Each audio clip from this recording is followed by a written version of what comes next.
Bitcoin 1,15,000 के आसपास इस वक्त चल रहा है। बीटीसी का नेक्स्ट मूव क्या होगा, ऑर्ड्स के अंदर अभी आप लोगों ने कैसे एंट्रीज बनानी है, क्योंकि बीटीसी अगर गिर रहा है तो ऑर्ड्स कितना नीचे गिरेंगे, हमें ऑर्ड्स की क्या डीसीए जोन्स होने चाहिए, रेंजेस क्या होनी चाहिए, अभी सारा आप लोगों को डिटेल में समझाऊंगा, जो कि आप लोगों को क्लियर हो जाएगा कि हमें कौन सी चीज को किधर बाय करना है और कहां सेल करना है। सबसे पहली चीज ये कि बीटीसी 1,15,000 के आसपास चल रहा है।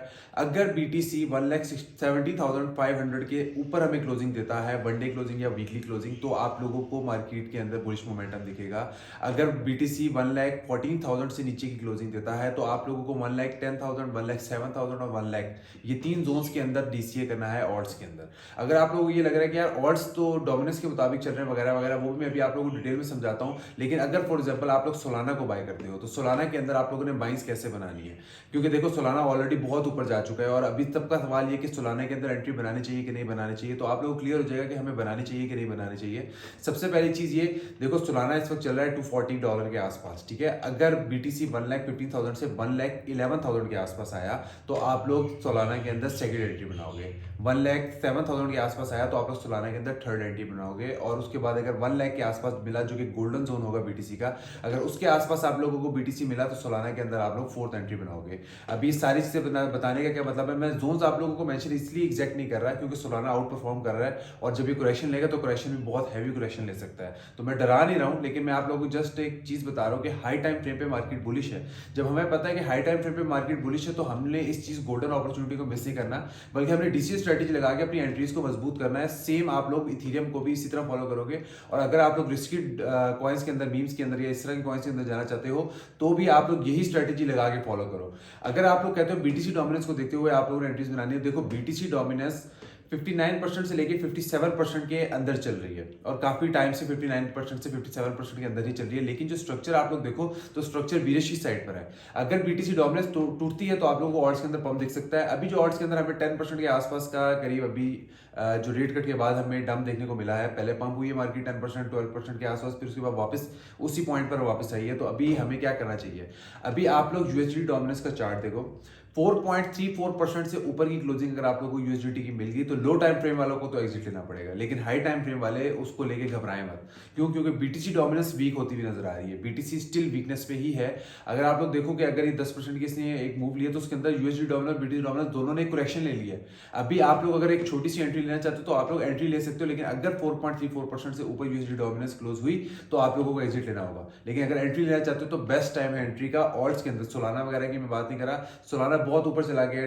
टू बी ऑनेस्ट मैं सोलाना को लेकर बहुत बुलिश हूं कि ऑल टाइम हाई बनाएगा ये वो वगैरह वगैरह। लेकिन अगर अभी स्टिल आप, मैं देखो मैं 140 130 50 इस तरह मैंने डिफरेंट डीसीए में बाइंग्स की हुई हैं तो मैं होल्ड कर सकता हूं। लेकिन न्यू बाइंग अगर मैंने बनानी है तो $240 न्यू बाइंग मुझे समझ नहीं लगती टू बी ऑनेस्ट। अगर आप लोग बनाना चाहते हो तो बहुत थोड़ी अमाउंट से रिस्क लो, अगर बहुत ज़्यादा अमाउंट है तो थोड़ी अमाउंट, एक सोलाना ले लो, दो सोलाना ले लो। लेकिन इस तरह नहीं कि पूरी अमाउंट से भी आप लोग सोलाना के अंदर एंटर हो जाओ ना। सोलाना बहुत ज़्यादा खतरनाक साबित हो सकता है क्योंकि इसने करेक्शन नहीं ली। अगर बीटीसी गिरता है तो आप लोगों को सोलाना जिस तरह ऊपर स्पीड में जाता हुआ दिखेगा, इसी तरह स्पीड में नीचे भी आता हुआ दिख सकता है। और सोलाना की हम लोगों ने 30-40% मार्केट क्रैश होते हुए अपनी आंखों से देखी हुई है। और अगर आप लोग ये सोचो यार 1,15,000 से बीटीसी 1,00,000 पे नहीं आएगा, तो मैं ये भी आप लोगों को बता दूं कि 10,000 का डंप हमने एक एक दिन के अंदर देखा हुआ है बीटीसी के अंदर। तो ये मत सोचो कि यार ये हमें डंप नहीं दिखाएगा वगैरह वगैरह। जो चीज जिस तरह बता रहा हूँ एज इट इज बाय करो। ये खास करके उन लोगों के लिए जिन लोगों ने बाइंग्स ही नहीं बनाई हुई, ताकि आप लोग बहुत टॉप पे बाइंग्स ना करो। अगर बाइंग्स करनी है बाकी और देखो, कि यार वो आप लोगों को बाइंग की अपॉर्चुनिटी स्टिल दे रहे हैं। लेकिन सोलाना और इथेरियम के अंदर बहुत हाई चल रहा है, नो डाउट। मैं इथेरियम को भी लेके मैं यही बोलता हूँ कि ऑल टाइम हाई मारेगा। लेकिन मैं उन लोगों को बोल रहा हूँ जिन्होंने मेरे साथ नीचे की तरफ बाइंग की हुई है। हम लोगों ने, मैं 1700 से बाइंग कर रहा हूँ इथेरियम के अंदर, 2700 2500 इस तरह मैंने डिफरेंट बाइंग्स बनाई हुई हैं। तो मुझे इतना इफेक्ट नहीं पड़ेगा जितना आप लोगों को पड़ेगा, क्योंकि 4600 से अगर इथेरियम गिरेगा तो आप लोग तो घबरा जाओगे। तो हम लोगों ने क्या करना है, हम लोगों ने बहुत देख के स्टेप बाय स्टेप चीज़ों को देखना है। और यूएसडी डोमिनेंस अगर 4.21% के आसपास आती है या 21% से नीचे की क्लोजिंग देती है तो आप लोगों को मजीद मार्केट बुलिश दिखेगी। अभी आप लोगों ने सिंपल तरीके से जो आप लोगों ने देखना है वो क्या देखना है, जो मैं जोन्स आप लोगों को बता रहा हूँ, आप लोगों ने जोन्स को फॉलो करना है। 4.34% से ऊपर क्लोजिंग हुई तो लो टाइम फ्रेम में जो ट्रेडिंग कर रहे हैं वो एग्जिट लेंगे। अगर 4.21% से नीचे की क्लोजिंग हुई तो आप लोगों को मार्केट एक्सट्रीम बुलिश दिख सकती है। बीटीसी डोमिनेंस का भी सेम ही है। बीटीसी डोमिनेंस बार बार नीचे ब्रेक करती है लेकिन रिटेस्ट फेल करती है, बार बार वो एक जोन के अंदर आ जाती है 59 से 57% के अंदर। लेकिन अगर आप लोग इसको चार्ट को सही से तरीके से देखो तो वीकनेस के अंदर ही है। तो हमें एट द एंड सारी चीज़ों को देखते हुए क्या समझ आ रही है कि हमें क्या करना है। 1,17,400 से ऊपर की क्लोजिंग मिली तो आप लोग बीटीसी को लेकर बुलिश हो, तो ऑब्वियसली बात है ऑर्ड्स को लेकर बुलिश हो।